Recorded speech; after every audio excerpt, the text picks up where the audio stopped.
A new shake-up is breaking the international news cycle. We now have a peace plan for Gaza. A plan accepted by Israel and the majority of Arab countries. What's it about? Can it really work? Will it finally put an end to the war once and for all? Today on VisualPolitik, we want you to truly understand what could happen and exactly what's at stake with this peace plan. Up next, we'll tell you not only what this plan includes, but more importantly, what is known but not being said, even though it could blow everything up. If you want to really understand this story, pay close attention to everything we're going to tell you. I support your plan to end the war in Gaza, which achieves our war aims. It will bring back to Israel all our hostages, dismantle Hamas's military capabilities, end its political rule, and ensure that Gaza never again poses a threat to Israel. Let me be clear, this is the most important attempt yet to end the war in Gaza. Yesterday, King Bibi, as Israel's Prime Minister Benjamin Netanyahu is known, accepted a 22-point plan to finally put an end to the war in this Palestinian territory. A war that only days ago reached one of its most brutal moments, the ground invasion of Gaza City, the largest city in the Strip, an ancient urban center with around 600,000 inhabitants when the fighting began. But now, Trump has managed to convince Netanyahu to give diplomacy one last chance. And yep, I say last because the Israeli Prime Minister has been crystal clear. They will finish the job in Gaza peacefully if Hamas complies with the deal, or by force if it doesn't. I think we should understand that we're giving everybody a chance to have this done peacefully. Something that will achieve all our war objectives without any further bloodshed. But if Hamas rejects your plan, Mr. President, or if they supposedly accept it and then basically do everything to counter it, then Israel will finish the job by itself. This can be done the easy way, or it can be done the hard way. But it will be done. So, one way or another, there's no turning back. This plan we're about to break down for you in detail is going to determine, without question, the future of this war, of Gaza, of Palestine, and who knows, maybe even the future of the Middle East itself. VisualPolitik community, Trump has been pushing for a ceasefire for months. The US president himself has said very clearly that he will not tolerate any further annexations of Palestinian land by Israel. We know he has been negotiating intensively with Hamas and with Arab countries. At the same time, we also know that Netanyahu has repeatedly tried to derail those negotiations with sudden ground invasions, operations against hospitals sheltering Hamas, or by directly firing missiles at targets in Doha. And by the way, that's something Trump has demanded that Bibi apologize for. Israeli PM Netanyahu apologizes to Qatar over Doha attack. Netanyahu also apologizes for violating Qatari sovereignty and affirms Israel will not conduct such an attack again. The truth is, after so many failed attempts, and just when things seemed completely out of control in Gaza, bam, this plan shows up. A plan whose idea, of course, didn't just pop up yesterday. It's been brewing at least since August, and its foundations are directly inherited from a plan that former British Prime Minister Tony Blair has been pushing behind the scenes for months. The plan calls for the total and absolute disarmament of Hamas, as well as the end of its political influence in Gaza, at least in the government of Gaza. For now, Israel has accepted it. We'll later see just how wholeheartedly, but they're not the only ones. The Palestinian Authority itself, along with countries like the United Arab Emirates, Qatar, Jordan, Saudi Arabia, Egypt, and Turkey, have also given it the green light. In other words, practically all the major Muslim countries seem to have lined up behind a concrete plan to close the Gaza issue as soon as possible. A plan that highlights a very harsh reality. There are only two alternatives for Gaza, either an Israeli occupation or an international occupation. No other options are on the table. Talking about a Palestinian state, self-government, or anything of the sort, no, that's simply not going to happen. Reality is what it is. And that's precisely why the plan seeks to develop the second alternative, to create an interim civilian authority in Gaza under international shared control, with neither Hamas nor the Palestinian Authority taking part in it. In exchange, the war would end and Israel would withdraw its troops. So the big question is, are we looking at definitive peace? Could this agreement be the greatest step toward pacifying Palestine in decades? Well, you know what? This time we're not going to be the ones trying to answer that question. We'd rather you answer it yourselves. How? Well, logically, by knowing exactly what's happening, so that you can draw your own conclusions and decide whether this is the great opportunity for peace or just another Middle East illusion. Stay tuned. A plan of no return. Alright, logically, the first thing we need to do is understand the key points of the plan that the Trump administration has put on the table. So, to begin with, if Hamas accepts this plan, the war will stop immediately. But there's a condition. They will have to release all the hostages, alive or dead, still in their custody within a maximum of 72 hours. Not a single minute longer. And they have to do it right away. And after this release, several interesting scenarios would then open up. First, Israeli troops would begin a withdrawal plan. A withdrawal that would be carried out in 3 phases. The first, once all the hostages are released, would consist of an initial partial pullback. The troops would leave the main urban centers. Then international forces would arrive, which would push the Israeli troops back almost to the border. And finally, in a third phase, they would completely leave the Strip. Of course, a security buffer zone would be established along the border, controlled by Israel, to prevent any direct contact between this Palestinian territory and Israel. In this buffer zone, Israel would maintain a constant presence, with a huge military deployment and extreme 24/7 surveillance. That would be Israel's withdrawal plan. Then, Hamas members who agreed to coexist peacefully and surrender their weapons would be granted amnesty. Humanitarian aid would resume, and the Rafah crossing between Gaza and Egypt would reopen, allowing all the aid and goods needed to enter Palestinian territory. All of this under the supervision of international forces. And VisualPolitik community, here's where the first problem arises. The entire plan depends on Israel handing over total control of Gaza and fully trusting the work of foreign forces. And watch out, because this is the key point. The one that will determine whether the plan turns into a great success or a complete failure. Will the Israelis really trust them? We'll break it down in a moment. But first, let's start with the foundations.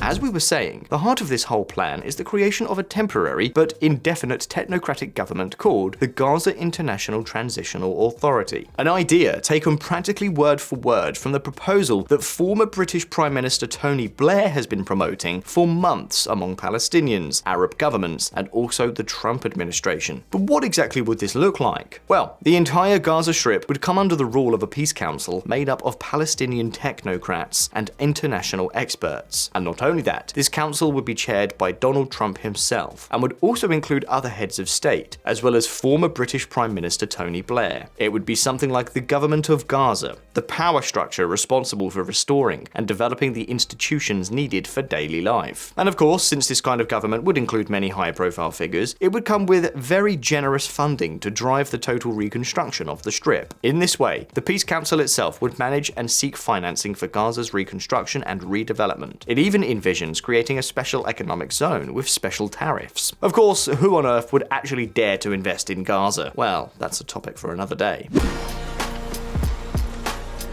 Okay, by this point many of you are probably asking the obvious question. So, if an international government is created, what happens to the Palestinian state? Well, the plan says that this international body would govern Gaza until the Palestinian Authority is completely reformed. In other words, the proposal leaves the door open for the possibility of 2 states, but it doesn't set any deadlines, goals, or clear commitments. In fact, this is one of the points bound to spark conflict, because it only took a few minutes after the announcement for Netanyahu to post a video on X saying things like this. In video statement, Netanyahu claims Trump plan will allow IDF to remain in Gaza, rules out Palestinian statehood. With the text in hand, and I assure you we've read it several times, the IDF would not be able to remain in Gaza, except in the buffer zone along the border. And of course, the possibility of a Palestinian state is not ruled out either. In fact, point 19 of the plan does leave the door open to that state once Gaza has been rebuilt and the Palestinian Authority has been fully reformed. But as you can see, Netanyahu is saying something very different. Why? Well, perhaps because his intention is to make the whole thing derail before it even gets off the ground. Because, let's be honest, How can you take a plan seriously if its main protagonist doesn't even wait a minute before twisting and reinterpreting its key points right after it's announced? And look, if this plan needs anything, it's for Hamas to believe in it, and for the international forces to trust it enough to send troops into such a hornet's nest. So I don't know about you, but to me, this move by Bibi definitely raises a red flag. But anyway, personal comments aside, going back to the plan, the central idea behind creating this transitional international government is not just that Hamas steps down from power and gives up its weapons. The idea, as we've been saying, is for security to be handed over to an international stabilization force that would be deployed immediately in Gaza, temporarily, but with no set timeline. And who would make up this force? Well, that's still unknown, although there are rumors pointing to a possible coalition of Arab and even European forces. For example, it's widely assumed that France will play a key role in this whole story. Because in fact, the idea of an international stabilization force is something Paris has been pushing for quite some time. French proposal envisions multinational Gaza force tasked with gradually disarming Hamas. The proposal envisions several states leading the transitional force and specifically names Egypt, Jordan, Saudi Arabia, the United Arab Emirates, and Qatar as preferred candidates. So the goal is for this force not only to make sure Hamas doesn't return to power or rearm itself, but also to prevent new radical groups from emerging and to stabilize the territory so that it can become a normal place. Which all sounds very nice, until the questions start coming in. With an international force deployed in Gaza, Israel would no longer be able to intervene in the territory. Will Jerusalem really accept staying on the sidelines? Will they trust that these troops will be effective and that they'll use an iron fist if necessary? And look, as I said earlier, this is what really matters, not so much the details of the plan itself. Because if this idea goes forward, Israel would no longer be able to do in Gaza what it does in the West Bank, in Lebanon, with Hezbollah, or in Syria. In other words, it could no longer carry out military interventions or operations there. They couldn't attack this place with international troops on the ground. They couldn't question their work. They would have to fully trust the international forces and a transitional government in which they themselves would have no part. And friends, let's be clear, this is not at all easy to imagine happening. If there's one thing Israelis are known for, it's not trusting absolutely anyone. And that's why this is exactly the point where the biggest obstacles could appear, the not so pretty side of this plan that's being announced with so much fanfare. So keep an eye out on what we're about to show you next, because this is a story that promises plenty of high stakes drama. Don't forget to subscribe to VisualPolitik if you haven't already. It's just one click and you'll be able to follow along with us through this entire political drama. So let's get into it. Is all this impossible?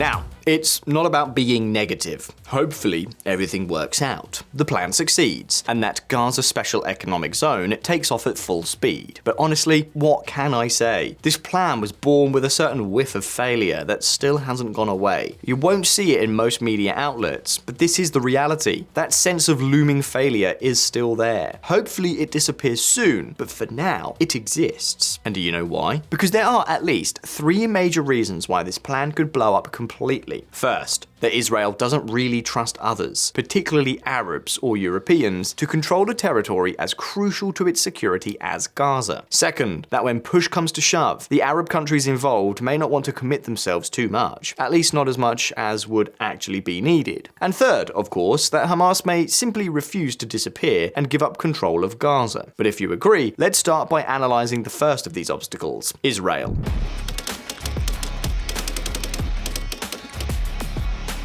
Alright, Netanyahu has accepted the plan and celebrated it with Trump. But politics for cameras and political reality don't always go hand in hand. As I said before, it only took a few minutes for Netanyahu to start reinterpreting key points of the plan, like the presence of the IDF or the future Palestinian state. And the question is, why does he do this? Well, the answer is simple, as we've already told you, because Israel doesn't trust anyone. In fact, there are at least 2 precedents that have taught the Israeli state that when it comes to its own security, it's better to rely on themselves. The first one is Lebanon.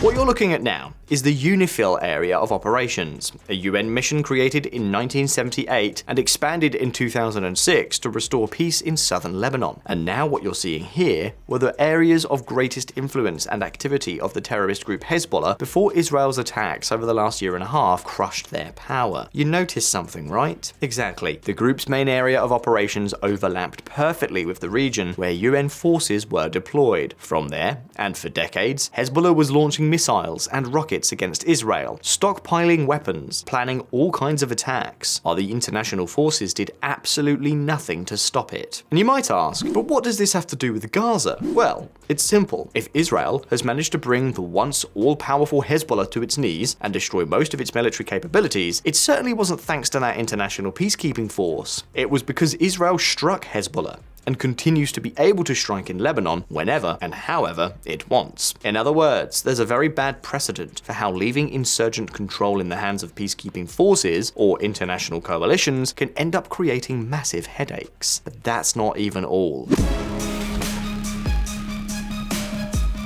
VisualPolitik community, Gaza was once occupied by another Arab country, by Egypt, and not for a short period of time. We're talking about 2 long decades until 1967. And while it wasn't the main reason, one of the factors that led to the Six-Day War of 1967, the war that ended with Israel occupying Gaza, was precisely the birth of a violent, budding Palestinian resistance. Fighters that existed before Hamas, carrying out infiltrations, sabotage, and attacks against nearby Israeli towns. At the time, Egypt, which didn't have today's relationship with Israel since they were openly hostile countries, tolerated and even supported those incursions as a way to keep pressure on the Jewish state. And that's why one of Israel's objectives when the war began was to occupy the Strip and manage it directly, something it did until it completely withdrew in 2005. And the result? Hamas in power, a constant rain of rockets over Israel, and ultimately the massacre of October 7th. In other words, every time Israel has relied on foreign powers and governments, things haven't gone well. So now you understand why it's not so easy to believe that Israel is going to hand over a blank check to this international force. But of course, Israel's position isn't the only thing that makes this plan face titanic challenges. The Arab countries themselves could be part of the solution, yes, but also part of the problem at the same time.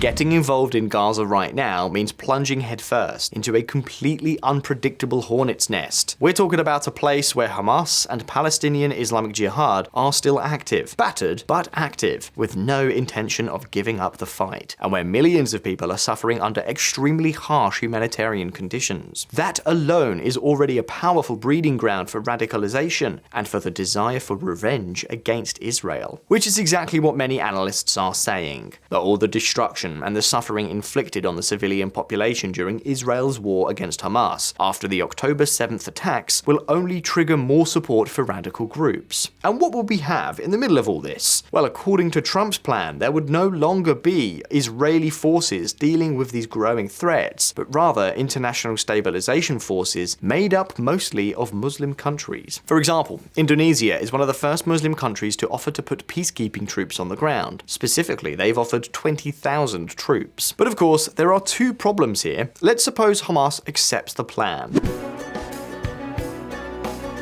That would almost certainly trigger the emergence of plenty of dissident cells unwilling to accept surrender. That's going to happen no matter what, even in the best case scenario. And that's not all. The other major Palestinian terrorist group, Islamic Jihad, has already said this plan has nothing to do with them and that they'll continue fighting no matter what. And that's not to mention that if there's one thing Gaza can easily produce, it's new radical groups springing up everywhere. And of course, who would then have the responsibility to fight these groups and risk terrorist attacks? The international troops. And if they don't do it, if they don't go all in, that's a problem. And if they do use an iron fist, Gaza could turn into a trap for those countries. Meanwhile, back home, things could also get complicated. Use a heavy hand against our Muslim brothers to protect the Jews. You know, these are the kinds of things that don't exactly go down well in many mosques in countries like Saudi Arabia. So basically, the risk is that All of this ends up becoming some kind of UNIFIL 2, and Gaza turns into a new version of southern Lebanon. Or even worse, because here we're talking about a small area, urbanized and very densely populated. And let me repeat, in this case, Israel would not be able to intervene if international soldiers are on the ground. Make no mistake, this is a risk both Mossad and the IDF are perfectly aware of. And this, in fact, is the other major obstacle facing the plan. And finally, there's the third reason why this plan might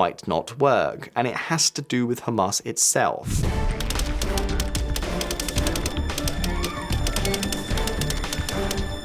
Even if Hamas were to accept the plan, which is the most likely outcome, the truth is that in the medium and long term, it's very probable that the group, or factions within it, would try to reorganize to resume the fight. Because if this war has taught us anything, it's that the Palestinian group, no matter how battered and wounded, never truly surrenders. So what makes us think they'd be willing to hand over control of Gaza to an international transitional authority without resistance? Of course, even if they accept the plan, if their goal isn't to completely give up, they could turn the activity of that transitional government into a real nightmare. Don't forget what already happened in Afghanistan and Iraq with transitional governments. They could, for example, generate a strong underground insurgency dedicated day and night to obstructing and attacking stabilization forces in an effort to retake control of the Strip. They could also use this provisional government, which, let's be honest, is unlikely to dig deep, to reorganize, refinance, and rearm, which could make the Israelis very nervous. VisualPolitik viewers, these are the three major obstacles that mean we still can't ring the bells of celebration. Let me be clear, I hope this plan works. I hope Hamas, radicals, Islamic Jihad, and other extremist groups agree to stop. I hope the Palestinians are willing to begin a new era. The plan is well designed. Probably one of the best things this White House has done, but let's not kid ourselves. It's not easy for it to happen. The hardest part isn't announcing the plan, it's actually putting it into practice. But again, I hope it works, because honestly, there really isn't much of an alternative. Because what if it doesn't? What if Trump's entire plan for Gaza fails, or doesn't even get started? What is the alternative here? Well, as I said at the beginning of this video, there's only one other possible outcome, and it's the worst for Gazans: a total military occupation by Israel. Stay tuned. Forcing an end through war.